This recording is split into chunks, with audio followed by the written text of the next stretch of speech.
Hello everyone, welcome back or welcome in, or if you're new here, what's up?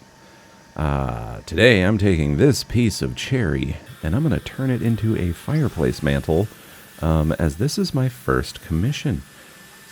Yeah, someone actually trusted me to make something for them.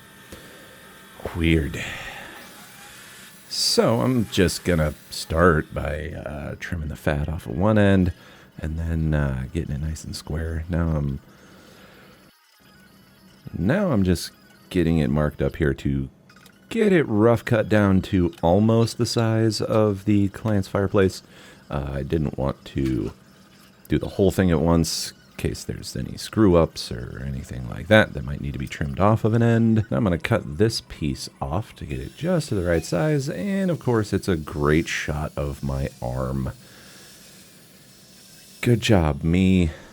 Okay. See, look, I cut it off. Ooh, smooth. Yeah. Well done. Yeah, let's give it a thumbs up for that shot. Okay. So here I'm ripping down, or just cutting up some pieces of MDF to make forms. This piece of cherry has quite a few holes in it, and the client wanted me to fill those with clear epoxy. Now, for some reason, I decided to record this in slow-mo. It was an accident, but it looks kind of epic. I'm just going to put tape on MDF. Yeah.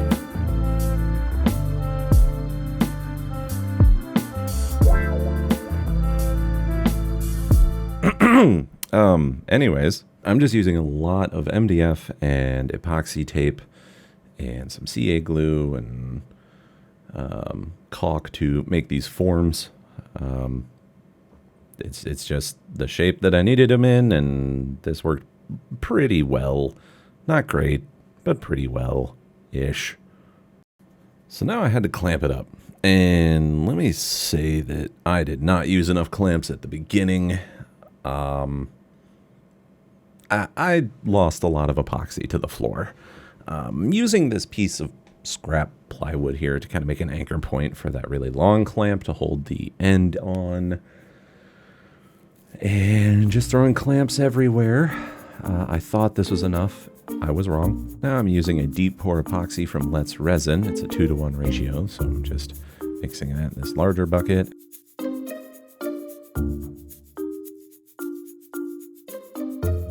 And then I stir, and I stir, and I stir the crap out of it, which is unfortunate because that makes a lot of bubbles.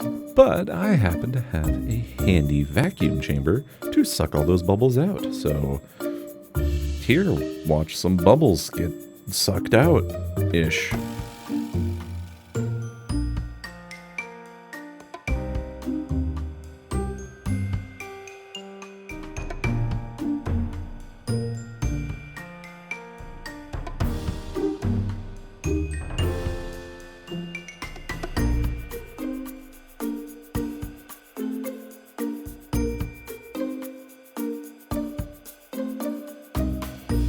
Now with the resin finally ready to pour, make sure everything is nice and level, and here we go.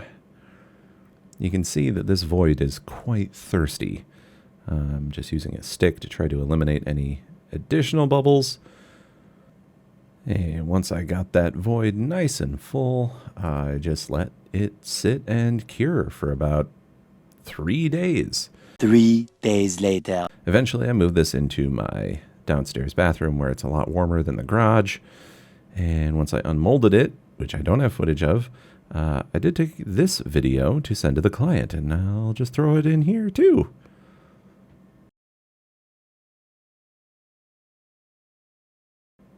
You can see on the internal side of the epoxy that it's quite clear, very few bubbles, turned out really nice. Oh, hi. All right, now we're on to the other void. This one I had already clamped up with way more clamps than I had on the first form. And here I am just filling the void with epoxy. And then I get more epoxy, and I pour more epoxy. I'm just filling those voids with epoxy. See? More epoxy. 3 days later. So now I can finally unclamp this thing. And I used every clamp I own, I'm pretty sure, on this thing. Now, the caulk that I used, turns out it epoxied itself to the piece. That was a big mistake. So I have an old kitchen knife that I'm using to try and wedge in here and pry it off, and wouldn't you know it, it broke. The knife broke. But I eventually did get everything pulled off, and you can see the caulk there that's just kind of stuck now. I'm hoping that I can get that cleaned up with the router sled once I flatten both sides and get them nice and flush. The client also wanted to preserve the bark that was already on this piece since it is a live edge, and it does look really good, so I mixed up some more epoxy and just went to town kind of cementing these to the board. And let me tell you, when this resin dried, they aren't going anywhere, like nowhere. You're going nowhere. They are very solid. At least they feel very solid. Now I'm just kind of grazing the epoxy here with a torch to try and get any micro bubbles out. Now I'm using some shims and hot glue to adhere this to the router sled. This is so that it doesn't wobble or move at all while I'm running the router across the top to make the top nice and flat. And hopefully the router sled will get rid of some of those caulk marks that are now embedded in the epoxy. So I'm starting light and just little by little shaving off a little bit and moving the router down and back and forth. Now, in my last video, you saw that this was just a router sled of my own design, give or take. I had some inspiration. It's quite stiff to move it along the sled, but it wasn't too bad, and it actually turned out pretty good. So I just go through the whole piece, cleaning up all the resin and just making it nice and flat and nice.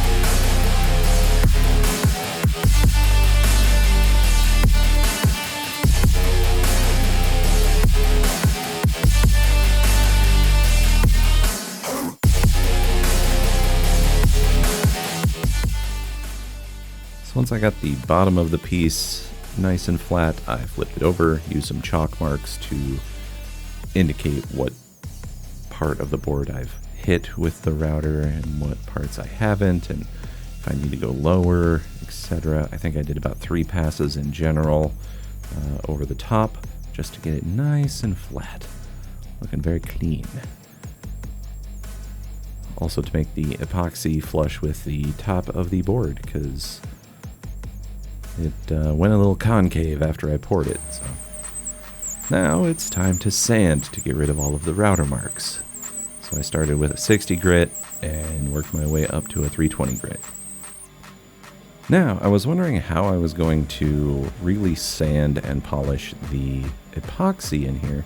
Then I remembered I had this little disc attachment for my drill, and I just so happen to also have a bunch of really tiny sanding discs that go all the way up to 3,000 grit. So, perfect. Once I hit about 1,000 on the grit, I switched over to wet sanding, so you see me here just, well, you don't really see anything here, but spritzing the board and sanding all the epoxy all the way up to 3,000 grit. And eventually you'll see that it starts to look pretty clear.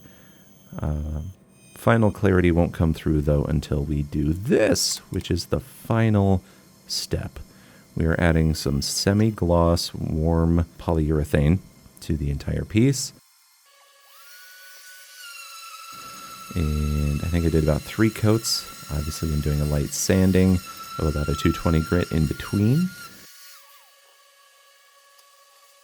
I go on all the edges, except for the top. I save the top for last, so I can just do the top, but I do the bottom and all 4 sides at once. Now, using this like penny saver newspaper stuff wasn't the best idea because some of that did end up adhering to the top, but it was fine because it was pretty easy to just sand that away. Anyways, you know, just adding more work for myself than needed to be done.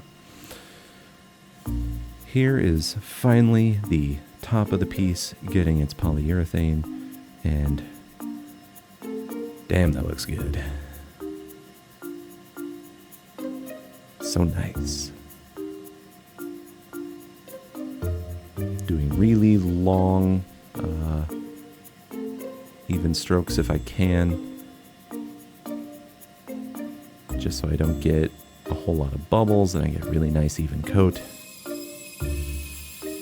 Again, sanding in between coats, and I do about 3 of them. As you can see, I switched over to some craft paper here. It's a little easier to clean up. I'm also hitting the board with a tack cloth in between my sandings to get rid of the dust. And if you've made it this far, thank you so much for watching. I do appreciate it. Let me know what you think of this piece down in the comments. Like, subscribe, send to your friends. I would love you. I mean, I'd like you. Now, because this doesn't fit in a light box, some outdoor final shots.